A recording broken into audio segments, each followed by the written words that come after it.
So yesterday, this opinion piece came out on Polygon basically saying that indie TTRPG makers need to kind of step up a little bit. It was basically saying how D&D and WotC are on a decline recently, and TTRPG creators who are of the indie variety should get their names out there, create more community, create more collaborations, things like that, while they have a chance. And of course, indie creators read that and were like, yeah, we're fucking trying. A lot of people also pointed out the fact that the article itself didn't actually name any indie TTRPGs outside of like Mothership when they probably could have. It wasn't a very well received article. It caused a lot of discourse over on Blue Sky, but that's not what this video is about.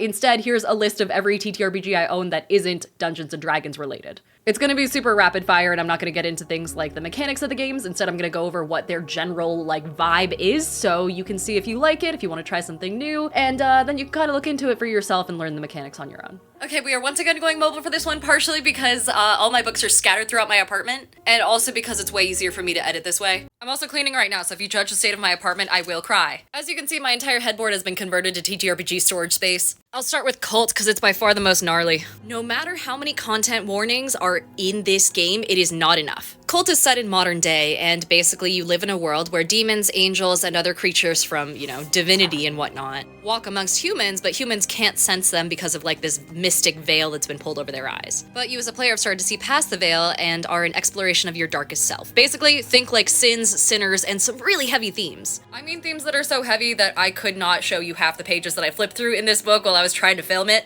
Extreme violence, body horror, all that sort of fun stuff. It's really intense, so it's not for everyone, but at the same time, it's powered by the apocalypse, so it's really easy to learn. Words cannot express enough how badly I want to play this game.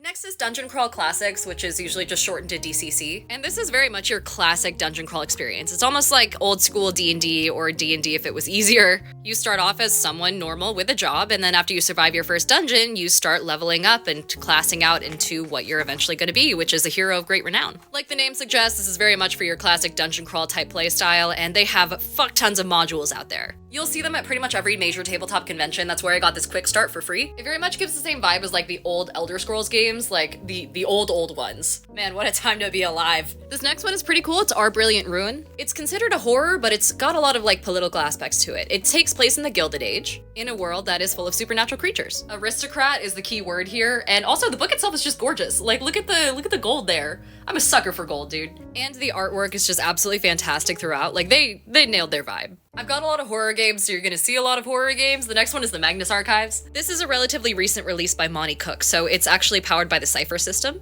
and it's based off of a podcast. That being said, you don't have to have listened to the podcast. You work for an organization known as the Magnus Institute that goes around and basically categorizes and pursues information about supernatural events. It's very much got an SCP vibe to it, or if you're familiar with Candela Obscura, it's got the same sort of premise, but takes place in modern day. Plus, it's got fear and stress mechanics, which I always love, and so far it seems to really give the GMs a lot of power when it comes to how you play it, and the creatures that you can encounter. It's definitely another one that's high on my to-do list. Speaking of the Cypher system, you might also be familiar with Monty Cook's other game that's based on a podcast, which is The Old Gods of Appalachia. I love this as a concept so much that I've bookmarked it, mostly for the sake of looking at the different creatures and then trying to convert them into Dungeons & Dragons. So you can ignore all those tabs, we're not worried about those for right now. But like I said, it's based off The Old Gods of Appalachia podcast, where you confront all sorts of folk horror creatures in the Appalachian region of the United States. It's also a Cypher system game, so if you know how to play other Monty Cook games that use that system, such as the Magnus Archives, then you know how to play this. If you like the concept of folk horror and witchcraft and American mythology and that sort of thing, this is definitely for you. But moving right along, I'm gonna steer away from horror a little bit and teach you guys about Royal Blood. Now, this is the first edition of the game. The second edition is actually in progress with some improvements and better art and things like that. But the premise of this game is it's almost like a heist sort of style game. You play as someone who is considered a royal. You are half human, but also half like magic caster, descended from witch queens and sorcerer kings. Your character is represented by a face card in a tarot deck. So like the Knight of Pentacles, the Queen of Wands, things like that. And over the course of one night, as part of a single one-shot, so it's very good for short games, you're gonna execute a heist to steal power from the Arcane, who are basically like people of power. And they are represented by the major arcana in a tarot deck, so like the High Priestess, the Lovers, the Star, things like that. It's super rules light. Really all you need is a tarot deck and maybe some coins, but other than that, it's really quick and easy to learn and play. It's a really solid system if you want to try something that's not dice for once. And if you like the concept of short games, heist games, tarot cards, and very strong vibes of like blood, silver, bullets, and gunpowder. Next up is the Electric State, which is super cool. I read it while I was on a plane once. And you might have heard that they're actually making a Netflix movie. It's either a movie or TV show, which is based on the same graphic novel that this is from. In this game, you're in an alternate history version of California known as Pacifica. And it has been torn apart by war and humankind's addiction to technology. Like full on, you're on the edge of the downfall of humanity here. The Electric State is what they call their VR world, and it's become so realistic and so preferable to existing in the real world that people are lost to it all the time. And it's started to grow a life of its own that is getting a little bit dangerous. Meanwhile, you play as a traveler. You have yourself a vehicle and a dream. And you are essentially road tripping across Pacifica to accomplish some goal. It uses the Year Zero engine, so if you're familiar with Free League's other games like Tales from the Loop, it's the same sort of vibe mechanically. And you'll love this one if you like the concept of isolation, of technology, alternate histories. It's very much about the journey and how you develop as a human being on the edge of humanity. Basically, like, who are you gonna be when the world collapses? That type of thing. Speaking of Free League, they sent me a copy of Dragonbane's Path of Glory, but I don't actually have Dragonbane itself, so I haven't been able to explore it that much. But from what I understand, it's a fantasy-style game, which you can't really go wrong with. It gives me Lord of the Rings vibes, not that I know anything about Lord of the Rings. But again, I have limited info on this one, so you might have to research on your own. Okay, we're gonna move on to this center part, where on top is another Monty Cook game. You can tell I love them a lot. And this is less so a game of its own and more like a skin that you can put on top of any role-playing game that you're currently playing. So if you're in the middle of a D&D campaign, this is worth picking up. Or it could be Pathfinder, or any of the other games that exist. Basically, it's a horror module that you can convert characters into or out of. And in it, you explore a haunted house that is horrifying in so many ways. It has very strong themes of like family and the trauma that can be associated with them. Every room in the house has its own description and things that you need to do in order to progress to the next room. Plus, the book is full of links to supplemental materials like these QR codes here, which will give you handouts, ambiance that you can use, and other resources like that. It's super immersive. Like, they built this system in an amazing way. And once your party goes into the house and comes out on the other side alive, then you can just go back to the game that you were playing. So you can kind of dip into it for a short stint of horror and then dip back out of it. If you like things like The Shining or The Haunting of Hill House or The Fall of the House of Usher, this is definitely something you should look into. And Monty Cook is actually coming out with a second book that's similar to this called The Darkest Forest, which is like a haunted forest equivalent as opposed to a haunted house. Same thing, you can convert characters into the system and then back out again. And honestly, I really hope this kicks off a stronger trend of people making it easier for you to convert your characters from one system to another. I think it's revolutionary in that sense, so I really like it. Now we're on to books like Werewolf the Apocalypse, Hunter the Reckoning, and Vampire the Masquerade. Chances are you've heard of these. From what I understand, they're all part of a shared universe, or a shared like series of games called the World of Darkness games. They all use the same system. There's actually a couple more that are in this same universe that I don't have. Each of these games has a really strong cult following, especially Vampire. I can't really speak to the others, but I know that Vampire has a lot of like guild ties and factions, and it's a very sexy sort of like you are powerful and you know it type vibe. And your interactions with humanity, including your own humanity, are very strong themes. Meanwhile, Werewolf the Apocalypse has a lot more to do with environmental horror and spiritual horror. Basically, you play as a werewolf in this one instead of a vampire. I'm gonna get to Tales of the Valiant later and instead do Walking Dead, which is also by Free League, and it's basically exactly what it looks like. It is the world of the Walking Dead series of comic books and TV shows and video games and all that, except made into a role-playing game. This also uses the Year Zero engine, and I feel like if you're gonna play a game that has to do with zombies and things like resource management, grappling with the remnants of humanity, things like that, all the themes that you would see in the normal Walking Dead series, this is it. I don't really need to do much explaining here at all. And there's really not a whole lot of zombie apocalypse type TTRPGs out there, so if you know that that's what you want, this is a good solution. Next we have Skelly. Oh shit, I totally forgot that this was here. I should explain this before I move on because it's been in the corner of the camera for a while. One of my friends makes fake teeth, so she gave me fake teeth from her office for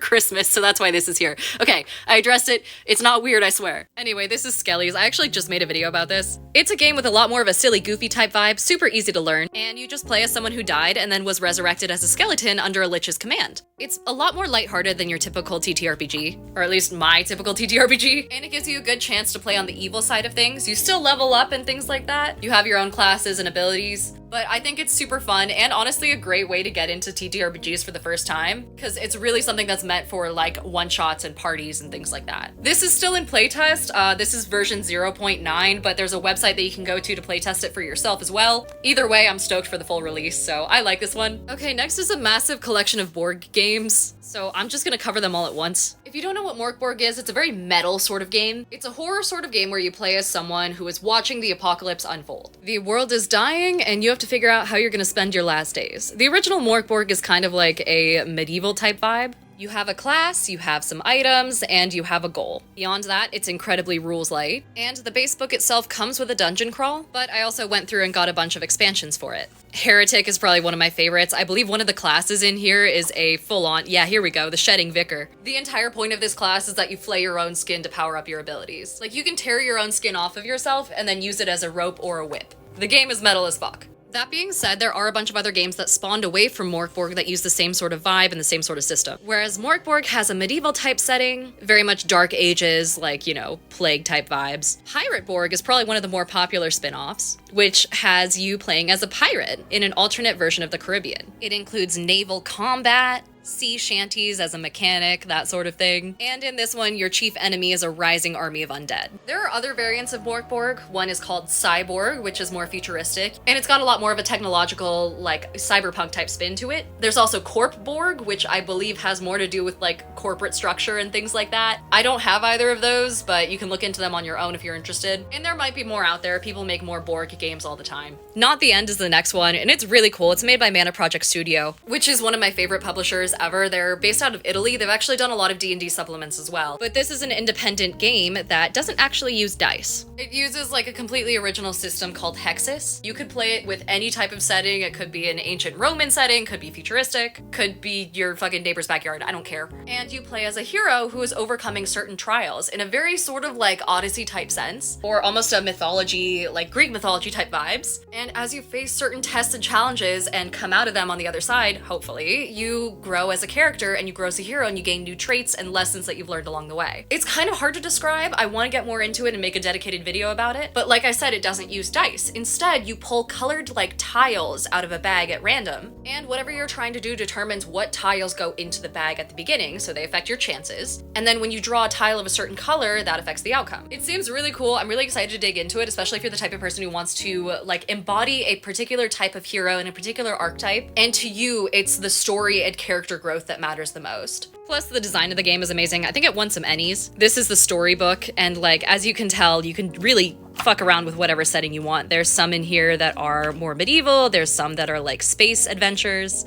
and the whole thing is really sleek. Okay, next up is one of my favorite horror games on the planet, and I cannot express enough, this is a game you should have on your shelf, especially if you're trying to get your friends into TTRPGs, and you don't want to sit down and try and get them through like crunchier games. This is for you. This is called Dread. And Dread is a game designed to be more of a mature horror type game that uses Jenga towers instead of dice. You don't need much to create a character, you really just sit down and state who you are, and then you explore some sort of horror scenario, and as you go through, there is a Jenga tower in front of you and the rest of the party. And anytime you try and do something in the game that would be considered like a skill challenge or a skill check in D&D, if you're familiar with D&D, basically anytime you try and accomplish a task, you pull blocks out of the tower. The more difficult the task is, the more blocks you have to pull, and if the Jenga tower falls, your character dies. It's a permadeath game, and so I highly recommend using it for parties or one-shots, but since it uses materials that a lot of people already have, and the character creation process is incredibly simple and can be done in like 10 minutes, I use this game to get people into TTRPGs and to get them into role-playing for the first time. Like really, that's all there is to the system. You can make the horror scenario out to be whatever you want to as well. When I played it, my party was moving through a haunted hotel.